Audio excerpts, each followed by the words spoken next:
Merci Seigneur pour ta grâce. Donc, on va aller sur Jacques, chapitre 1, verset 17. On a vu que mercredi, comme on a dit, on n'a pas pu avoir prière.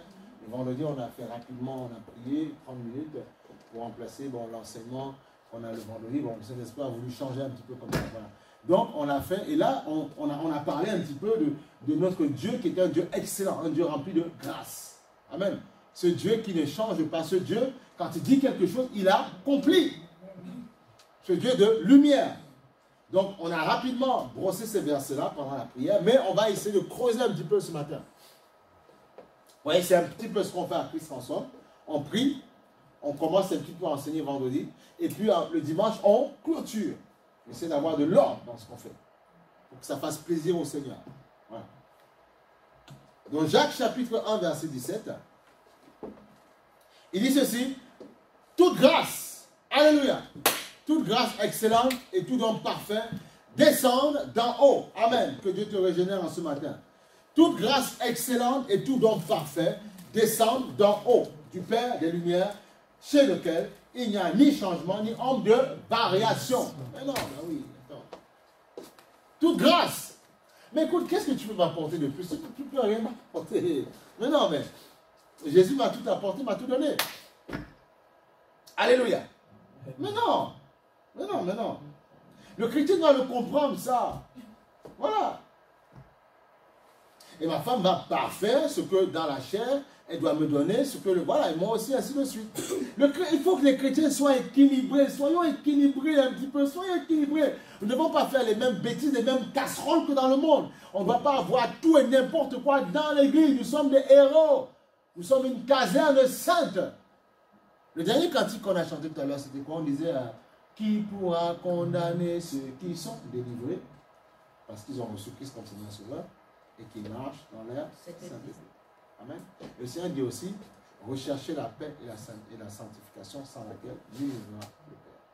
Vous voyez, c'est un peu ça. Ce n'est pas pour nous qu'on allait. C'est que, écoutez, je fais juste une petite aparté. Si tu marches dans les choses, les gens vont compris, oui, on me dit de ne pas faire ça, on est dur avec moi. Non, c'est que si tu ne marches pas conformément à ce que Dieu dit, qu'est-ce qui va se passer? Justement, le diable aura un poids, un pouvoir sur toi.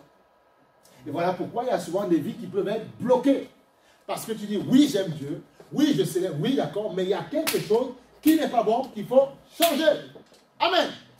Et qui t'empêche de rentrer dans ta destinée. Oui, ça qu'on ne comprend pas. Ça qu'on ne comprend pas. Et le pasteur est là pour le dire. Parfois, nous sommes là pour prendre les coups, dire certaines vérités. Même si parfois, ça peut dire, oui, mais on n'a pas le choix. Parce qu'on sait comment faire pour y aller. Et si je ne te dis pas, je suis en train de mentir. Je vais devenir comme quelqu'un qui t'écrit un grand livre de positivité, mais je refuse de te dire que derrière, je crois en Dieu. J'ai vu des choses qu'on a fait croire aux gens que c'est une question de religion. Voilà pourquoi les gens se disent, oui, mais on vient à l'église, on entend la parole, oui, ça nous fatigue, mais quand on retourne dans le monde, c'est plus dynamique. Non, c'est toi qui dois, par les talents, les dons qui ont en toi, rendre la parole de Dieu dynamique. Amen ou pas amen? Amen, amen. Qu'est-ce qui fait le football? Quand un entraîneur parle de 2, 4, 4, 4, tous ces machins-là, mais qu'est-ce qui fait que ça va marcher? C'est les joueurs sur le terrain qui rendent la chose attractive, hein, parce qu'ils y croient. Ils appliquent simplement. Un entraîneur peut faire tout ce qu'il veut, 2, 4, 4 machin, et si le joueur ne joue pas, il ne joue pas. C'est lui qui... Mais c'est lui qui assure le spectacle. Non, mais oui ou non? C'est lui qui assure le spectacle. Parce qu'il se soumet aux clés de son entraîneur. Voilà. La Bible, elle est là, il y a des clés, mais aussi, mais mets ça en action, et tu vas voir, ça marche. Ça marche. Ça marche, ça marche. Ça marche. C'est plus qu'une potion magique, c'est plus que tous ces trucs-là. Ça fonctionne. Mais il faut croire en ça. Bah oui. Il faut croire simplement en ça. Tu crois, tu vois la gloire. Deutéronome chapitre 7, verset 15. L'Éternel éloignera, tu vois, l'Éternel éloignera, on l'a vu vendredi soir, l'Éternel éloignera de toi toute maladie. Même si la maladie est encore dans ton corps, écoute, déclare sa part. C'est comme ça que ça marche. C'est comme ça que ça marche. Le problème, c'est qu'on nous a prêché au sein de l'évangile où on pensait que, parce qu'on a prié pour moi, en 2 secondes. Non, et moi, ça peut partir en 2 secondes. À un moment donné, ça prend du temps. Mais tu dois croire à ce qu'il a dit. L'Éternel éloignera de toi toute maladie. Il ne t'enverra aucune de ces mauvaises maladies. d'Égypte qui te sont connus, mais il en frappera tous ceux qui te haïssent. Oui, il y a un temps donné, quand j'avais, vous savez, comment on appelle ça, des allergies, des machins, je mangeais pas même les pommes, tu vois, les pommes et tout ça, les pommes, normales, quoi. Pas les pommes frites, tu vois, les pommes. Je mangeais pas ça parce que ça me fait des trucs, des égorts, des machins, tout ça. Maintenant, je me trouve en train, quand on achète un paquet de pommes, manger, et Sandra me dit, mais tu es fini toutes les pommes parce que les pommes, c'est que pour toi. Tu vois, parce que tellement, je dis, mais c'est pas possible, c'est bon. Je dis, mais c'est bon. Et je rattrape les anneaux, j'étais privé de pommes. Alors qu'il y a un président qui avait dit, mangez les pommes, tu vois. C'est ça. Et je me trouve en train, tu vois, au fur et à mesure, Dieu te restaure, il te restaure, il te restaure. Donc, et ça confirme ce que Jérémie avait dit, voici ce que je veux me ressasser. Que les bontés de l'Éternel ne tarissent pas, qu'elles ne sont pas, voilà, elles ne sont pas épuisées. Voilà. Voilà. Pour moi, je pensais que les pommes, ce serait terminé. Mais non, les pommes, et c'est bon, les pommes. Tu vois, c'est ça, il faut. Mais ça prend du temps, tu vois. Parfois, tu restaures au fur et à mesure. Donc, c'est pour t'encourager que tu te donnes ce témoignage-là. Pour te dire, ne baisse pas le bas, ne craque pas. Même si on t'a annoncé une maladie bizarre, Dieu a la capacité de l'arracher de ton corps, mais tu dois croire, être calme, être posé, avancer pour le Seigneur et il fera grâce. Mais oui. Tu vois, dans Deutéronome, c'est marqué, il dit ceci, l'Éternel éloignera de toi toute maladie. Voilà. Il ne t'enverra aucune de ces mauvaises maladies. Parce que ça peut arriver, oui, Dieu aussi peut, puisque si le diable peut, Dieu a créé le diable, il connaît aussi la technique pour envoyer des maladies. Mais il te dit, il te réconforte. L'Éternel éloignera de toi toute maladie. Donc il ne te les enverra pas. Et les gens ils vont dire, oui, mais c'est mon épreuve. Attention, Dieu dit, mais tu crois en lui. Il parle de ceux, en même qui croient en lui. Puisque si on remonte plus loin, dans le verset 14, verset même 13, tu seras béni puisque tous les peuples, tu vois, il parle de toi. Il n'y aura chez toi ni homme, ni femme stérile, tu vois, ni bête stérile parmi les troupeaux. L'Éternel éloignera de toi toute maladie. Il ne t'enverra aucune de ces maladies, de ces mauvaises maladies d'Égypte qui te sont connues. Tu les connais. Pourquoi? Parce qu'à la télé, on en a parlé, ou parce que ton médecin te l'a dit. Voilà. Qui te sont connus, dont tu connais le nom. Mais il dit ceci, l'Éternel éloignera de toi toute maladie. Il ne t'enverra aucune de ces mauvaises maladies d'Égypte, donc du monde, l'Égypte qui représentait le monde, qui te sont connus. Mais il en frappera tous ceux qui te haïssent. Voilà. Donc, si l'Éternel ne m'envoie pas des maladies, si je vois certaines maladies, d'accord, de qui elle vient? De qui elle vient? Hein? Voilà. C'est tout. Ou peut-être ta chair que tu as développée au fur et à mesure parce que l'ennemi t'a poussé à commettre des choses, voilà, enfin, à mal manger. Voilà. Bon. Mais on voit que Dieu n'est pas l'auteur de ça. Amen ou pas même? Voilà. Donc, s'il n'est pas l'auteur de ça, la bonne nouvelle, on voit bien qu'il nous dit, il éloignera de toi toute. Voilà. C'est très sérieux, hein? Il faut croire. Voilà pourquoi dimanche dernier, on a parlé de la nécessité d'avoir la foi. Il faut la foi pour croire en ce qui est marqué dedans. La foi, pas trop les questions, vite. Je ne veux pas trop de questions quand je prêche. Comment? C'est tes maladies qui te sont connues, il éloignera de toi. C'est-à-dire que même si elles t'attaquent, elles ne vont pas te détruire. Ils ne vont pas te démonter. Un peu pas. Voilà.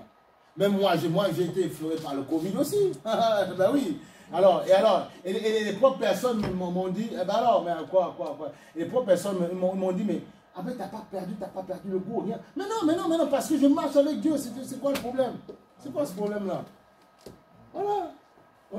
Il éloigne, rapidement, tu es restauré, vite fait, tu travailles, voilà, tu bosses, quoi. Voilà. Donne tes petits ordres, voilà, tu es debout, quoi, voilà, c'est tout. Parce que Dieu est avec toi. Amen. Voilà, c'est ça. C'est comme ça que ça se passe. Il éloignera de toi toute maladie. Il n'enverra aucune de ces mauvaises maladies qui te sont connues. Donc si elle t'effleure, ce n'est pas lui, c'est l'ennemi qui les envoie.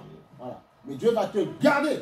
Dieu peut permettre aussi que tu sois attaqué par le Covid pour démontrer aux gens, même si eux, ils vont en réa et tout ça, toi, tu n'iras pas. Pourquoi? Pas parce que tu es fort, mais parce que Dieu te gardera. Amen. C'est tout. Amen ou pas amen? Nous ne sommes pas forts, c'est Dieu qui nous garde. Voilà. On disait qu'il n'y a ni ombre ni variation, amen, dans le Seigneur. Amen. Il ne change pas, il est le même. Et on voit que c'est ce qu'il dit là. Donc il est le Dieu de la bénédiction. Amen. Donc mon titre ce matin, c'est le Dieu de la bénédiction. Voilà. Tu dois croire, parce qu'il dit dans Jérémie, sont des projets de bonheur et non de malheur. Le Dieu de la bénédiction. Voilà. Le Dieu de la bénédiction. Voilà. Là pour te bénir. Projet de bonheur et non de malheur. Voilà. C'est quoi ton malheur? J'ai pas ci, j'ai pas de travail, j'ai pas d'argent. Mais ça, on peut, selon le monde, c'est symbolisé par le malheur. Alors que Dieu peut, certains peuvent utiliser ce temps-là aussi pour dire, parce que tout comprend bien, ce qui aime Dieu pour dire non, je vais plus m'approcher de lui, je vais comprendre. En fait, Dieu va m'expliquer ce que je vivais avant, ce que je vis maintenant. En fait, Dieu va permettre ça justement pour que tu puisses peut-être te rapprocher un peu plus de lui. Tu vois?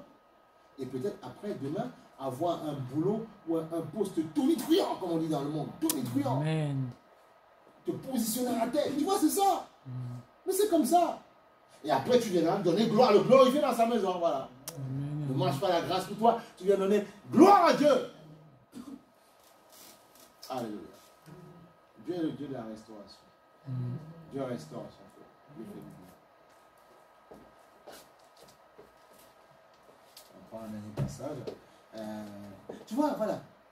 Et dans le verset 16, tu dévoreras tous les peuples que l'Éternel, ton Dieu, va te livrer. Tu ne jetteras pas sur eux un regard de pitié. On a vu que on parlait de quoi? Puisque ces peuples-là, ce sont des peuples qui sont animés par les démons. Et là, le Seigneur, Jésus est venu équilibrer les choses. En disant, qu'est-ce qu'il est venu faire? Il a dit, il est venu équilibrer en disant ceci. Nous n'avons pas lutté contre la chair et le sang, mais contre la domination. Voilà. Amen. C'est ça. Une charge. Pour charger, tu peux prendre, juste charger là-bas. Que l'Éternel, ton Dieu, va te livrer. Deutéronome chapitre 7, verset 16. Tu dévoreras tous les peuples que l'Éternel, ton Dieu, va te livrer. Vous ne voulez pas vivre ça alors? Tu ne jetteras pas sur eux un regard de pitié. Bon, mais on voit que aussi, et tu ne serviras point leur Dieu. Amen. Donc, c'est une référence, il nous fait comprendre qu'ils sont comme ça. Ce sont des bêtes à livrer. Pourquoi? Parce qu'ils sont animés par d'autres dieux. Mais Jésus est venu, bon, comprenez l'évangile, Jésus est venu rétablir, parce que si tu lis ça, un chrétien, s'il n'a pas la connaissance, il va penser que oui, le combat se passe contre les hommes, et puis commencer à dire, ouais, Seigneur, châtie les détruit les massacres. Non, non, non, non, regarde, on va aller pour le rééquilibre. Amen. Éphésiens, chapitre 6, verset 11, 6. Parce que c'est ça que j'aime Jésus. Jésus est venu pour accomplir. Amen. Éphésiens 6, chapitre 6, verset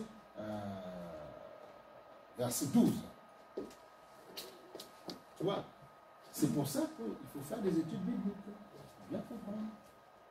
Il dit, tu dévoreras tous les peuples que l'Éternel, ton Dieu, va te livrer. Tu ne jetteras pas sur eux un regard de pitié. Tu ne serviras point leur Dieu. Voilà. Car ce serait un piège pour toi. Certains qui aiment parfois on aime, pas le copinage, on aime, comment on appelle ça? On aime faire le mélange, tu vois. Voilà, la compromission. Non! Non, tu ne serviras pas leur Dieu, ce sera un piège pour toi. Parce que l'ennemi va passer à travers cette option que tu as utilisée d'aller servir leur Dieu. Et avoir le droit de dire, j'ai le droit de te frapper. Aïe, pourquoi tu me fais mal? Aïe, mais tu es chez moi. Aïe, mais je loue Dieu. Mais non, aïe, t'as pas compris, tu allais. Aïe, ça fait mal. Mais Dieu dit, sors-là. Et encore, tu ne comprends pas.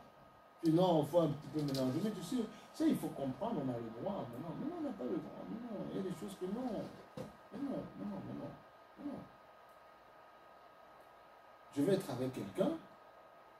Je veux la personne, avant de parler, si la personne me veut, la personne va me marier, et puis après on y va.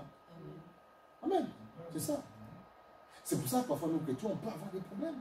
L'ennemi, il nous chicote, l'ennemi, ah, et puis les gens volent ton étoile. Tu as une étoile, ils viennent la voler. Avec les rapports, ils volent l'étoile qui est sur toi alors que tu étais appelé à briller.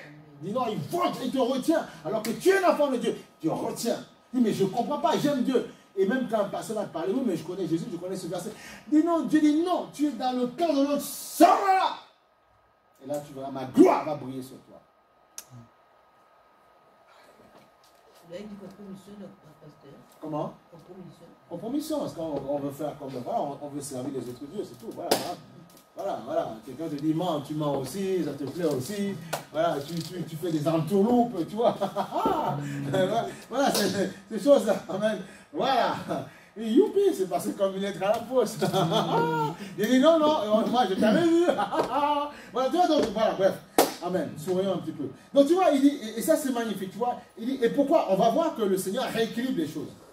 Il dit, tu dévoreras tous les peuples que l'Éternel, ton Dieu, va te livrer. Tu ne jetteras sur aucun regard de pitié. Massacrez-les tous. C'est ce qu'il a dit. Mais Jésus, la Bible, on a vu dans 1 Jean, il dit ceci. Il est le Dieu véritable en parlant de Jésus. Tu vois? Dieu qui avait parlé comme ça, il vient rééquilibrer dans le Seigneur. Mais on voit qu'il nous avait déjà donné une indication dans le Premier Testament en disant, tu ne serviras pas leur Dieu. Tu les dévores, pourquoi? Parce qu'ils ne servent pas l'Éternel. Ok? Mais Jésus vient maintenant nous faire comprendre que ce n'est pas contre les hommes, mais contre le diable. Donc il faut attaquer les démons à la racine, pas les hommes. Il nous dit ceci dans Éphésiens chapitre 6, verset 11. Revêtez-vous de toutes les armes de Dieu, afin de pouvoir tenir ferme contre les ruses du diable. Car nous n'avons pas à lutter contre la chair et le sang, contre les peuples qu'il faut massacrer les noms. Il dit non, on n'a pas lutté contre eux, parce que la connaissance que Dieu leur avait donnée n'était pas une connaissance finie. Voilà pourquoi Jésus dit, il vient pour accomplir. Voilà, ça rentre là, il faut que ça rentre. Hein. Voilà. Donc tu vois, c'est ça, il faut que ça rentre, tu vois. Car nous n'avons pas lutté contre la chair et le sang, mais contre les dominations, contre les autorités, contre les princes de ce monde de ténèbres. Il ne parle pas des princes de Monaco, non, il parle des principautés parce qu'il y a un monde spirituel. On a à combattre contre les anges déchus, qui ont été chutés du ciel et qui ont établi, tu vois, la maison quelque part. Voilà. Oui, ils ont établi et puis voilà, ils règnent là. Normalement, ils sont dans le premier, entre le premier et le deuxième ciel. Voilà. Tu as l'atmosphère, la stratosphère, la mésosphère qui est le premier. Après, tu rentres dans le monde démoniaque et le troisième ciel qui est le ciel de Dieu avec ainsi de suite. Voilà. Et voilà pourquoi ils ont le pouvoir de bloquer parfois tes prières. Voilà pourquoi Daniel, ses prières avaient été bloquées. Mais Dieu a envoyé un ange plus puissant pour débloquer les prières de Daniel. Parce qu'il travaille dans le deuxième ciel. C'est là. C'est ça que le Seigneur parle du prince de la puissance de l'air. Puissance de l'air. Il travaille. La puissance de l'air. L'atmosphère, mésosphère, stratosphère, il travaille là. Bloqué, empêché. Et c'est pour ça que parfois il faut avoir des prières tonitruantes. Mais pourquoi il crie, pourquoi il parle? Non, parce que tu ne comprends pas quand la destinée parfois est bloquée. Il faut cogner, il faut frapper, il faut taper. Daniel a prié dur, il a parlé dur, il a fait son jeu, il a prié sec. Voilà, pour recevoir. Et non, c'est pas grave, il ne faut pas prier. Bon, d'accord. Non, il faut prier parfois avec intensité. Il faut parler, il faut cogner, frapper. Il faut chasser, comme on a dit plusieurs fois. À chaque fois, c'est comme vous voyez, comme le conflit entre l'Ukraine et voilà aussi. On dit parfois l'Ukraine commence à reprendre du terrain. Bon, ils ont fourni les armes, bon, ça c'est leur monde. Hein. Mais vous voyez qu'ils reprennent le gars, ils tirent, ils repoussent l'ennemi hors de leurs frontières. Voilà. Parce qu'ils se battent, mais ils répondent. Mais si tu ne réponds pas, tu ne pries pas, tu vas te faire massacrer, écraser par le gars. Parfois ton combat est tellement compliqué où tu te dis, ouais, mais c'est tellement Dieu ce que je dis. Est-ce que Dieu. J'ai tellement déconné, j'ai tellement fait tout n'importe quoi. Toute ma vie, j'ai au moins 15 enfants déjà. Je ne sais pas, en dehors, en mariage, ça va être difficile. Comment est-ce que Dieu peut me restaurer? Est-ce que Dieu est capable? Dieu, quel que soit le problème, quel que soit le problème que tu as vécu, Dieu peut te restaurer. Mais tu dois croire. Et tu dois aussi admettre que par rapport au combat que tu vis, par rapport aux casseroles que toi-même tu as accumulées, Tu dois maintenant te lever comme un soldat, Seigneur, je vais combattre. Parce que le combat, ton combat que tu as, voilà pourquoi on se compare trop dans les églises. Le combat que tu as n'est pas le même qu'un petit enfant qui est innocent, qui n'a rien fait. Toi, il y a un vécu que tu as. Tu as un bagage spirituel derrière. Donc il va falloir accepter que si lui, il ne trouve pas l'utilité de prier parce qu'il est... Mais c'est toi qui dois combattre. Tu demandes à un enfant de prier, toi tu ne pries pas. Il y a un problème. Toi tu pries et puis il va aimer la prière. Mais si tu ne pries pas, comment tu veux qu'il prie? Il dit non, mais maman, mais tout va bien. Pour moi, ça va, je suis bien. Mais c'est toi qui dois prier parce qu'il ne connaît pas ton combat. Lui, il est tranquille, mais il est tout jeune. Mais pourquoi tu veux qu'il ait les mêmes sacrifices que toi? Non. Voilà pourquoi le Seigneur disait, je suis encore là. Quand je partirai, ils vont commencer à jeûner. Mais tant que je suis là, ils n'ont pas besoin de jeûner. Ça ne veut pas dire que si tu as des enfants, ils ne doivent pas jeûner, mais ça veut dire que c'est toi qui dois porter la charge. Parce que tu as les yeux ouverts, tu as les yeux, tes yeux sont ouverts, leurs yeux ne sont pas ouverts comme toi. C'est toi qui dois porter la charge. C'est ce qu'on appelle la responsabilité.